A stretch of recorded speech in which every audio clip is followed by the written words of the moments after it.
longevity lifestyle designers. This is Martin-Kilgour here with Secrets of Longevity in Humans.com as well as martin-kilgour.com. You can visit either of those sites to sign up for my blog to get the almost daily videos that come out, or on my website to get sign up for my monthly newsletter. You can also browse many other articles on that site. Today's Q&A on Sunday, and I have a few questions from a few different people, and I'd like to get straight into them. The first one's from an anonymous user, and they're asking my opinions on 80-10-10 diet and the warrior diet.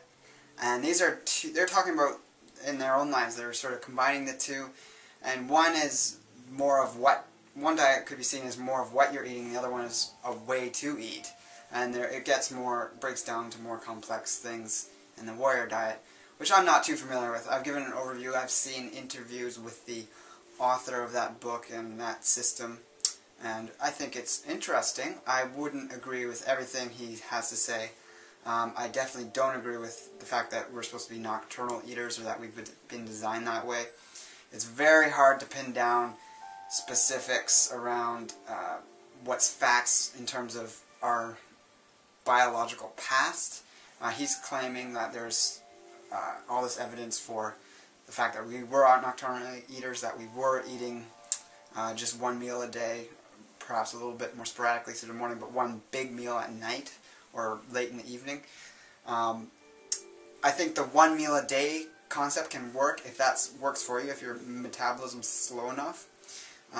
You wouldn't want to jump into that if you're eating a lot of calories and already eating several meals a day or snacking a lot. A lot of bodybuilders do eat several short small meals a day, and if that works for them, that's great. I do know some people that eat one big meal around lunchtime, and as far as we know from the ancient traditions of Ayurveda and Chinese medicine, we know that the digestive fire is at its peak around noon, or actually around 11 till 1, and it's a little different from Chinese medicine to Ayurveda, but that digestive fire, when the secretions of enzymes and acids in the stomach are at their peak, is actually around noon, and that makes a lot of sense from that traditional standpoint. Now, he's talking about something different about people eating late at night. However, my own personal experience with eating late at night is it impedes your ability to sleep soundly. It impedes your body's ability to rebuild and rejuvenate at nighttime. I would rather move towards eating most of one's meals towards close to the center of the day, whether it's one big meal, two small meals, or even 3 meals a day, but more centralized in the day than later at night, and actually leaving a gap between maybe 8 o'clock and not eating later than that. Paul Neeson talks about the daylight diet a lot, and I think that's fantastic. I've yet to read his book, but it looks very interesting. And I mean, we have to really look at the broad spectrum of what all these different people are suggesting, and it's a very unique stance. And if you're playing around with it and it's working, that's great. It is, from what I can see, definitely geared towards people who want weight loss and to optimize their body's health in that way. And the same thing I'd say about 80-10-10 is it's a fairly new dietary concept. The book's been out for 5 years, and people are touting it as this amazing cure-all, the way that we all have to be eating, yet we have yet to see the long-term evidence of that. From what I've seen, there's very few people who have made it long-term on a very high-fruit diet in terms of getting most of the calories from that. Yes, there are a lot of examples of people who have done it with a certain amount of fruit, and that's fantastic.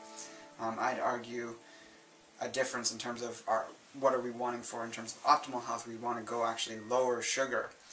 So 80-10-10 seems very extreme to me. I haven't done it myself, so people are skeptical of my opinion on that, and that's fine.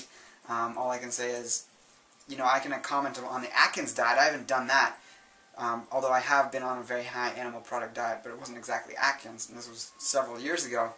But you know, there's a lot of diets I could comment on, and I don't need to have gone through X amount of time on each one to be able to comment on it. Yes, I'm not an expert, I'm not a nutritionist, all this, but really, we just have to look at the results people are getting and our understanding of nutrition on a basic level to understand that this stuff, in extreme examples, doesn't work and isn't going to be the optimum for everyone. There are going to be some people that it works for a certain amount of time, but really, if we look at it and what people are getting out of it, you start to see the cracks in the foundation.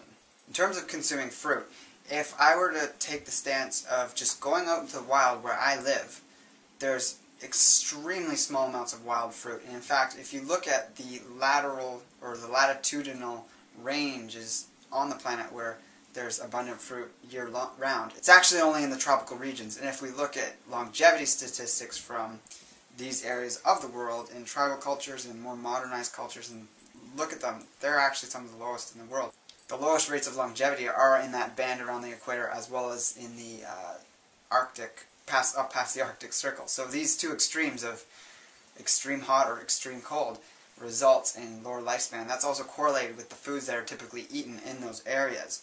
So if I were to go out into the wild here in central, or actually in southern Ontario, there's going to be hardly any fruit at the various times of the year. Certain times of the year there's going to be some berries, but really some crab apples.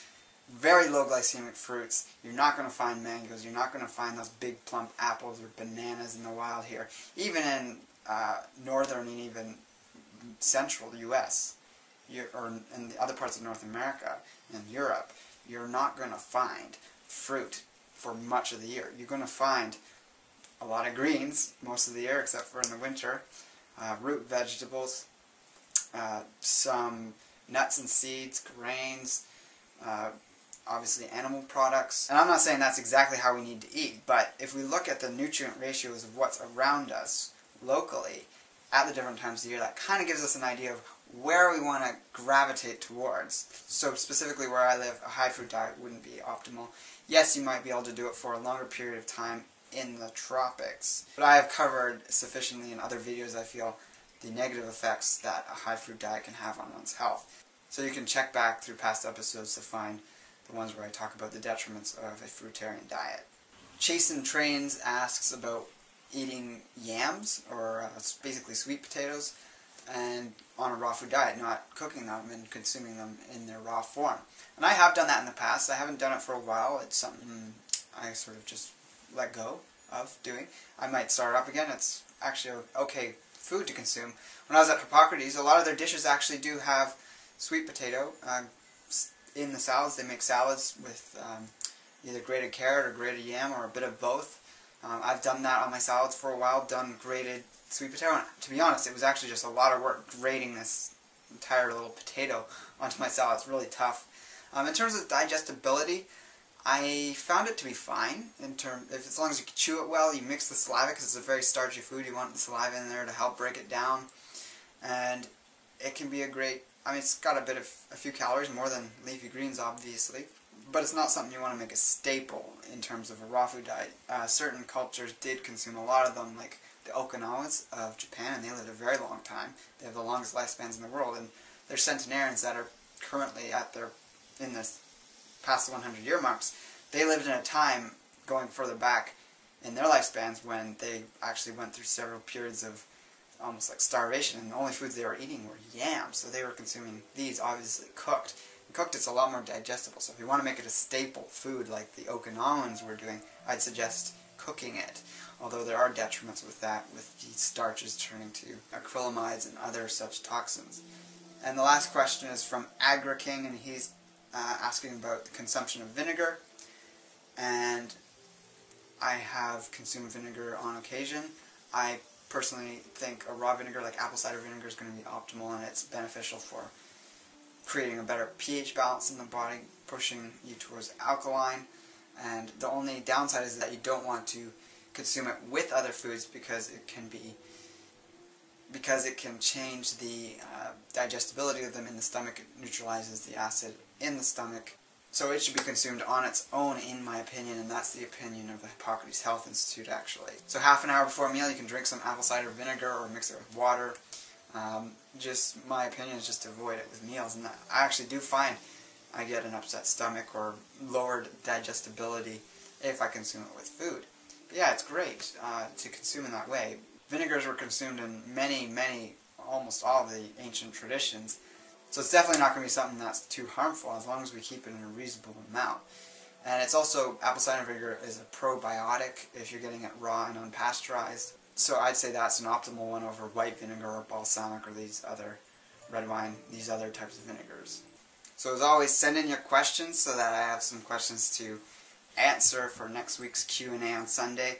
And have a great week. I've got some great videos coming up in this upcoming week, so be on the lookout for those. Take care.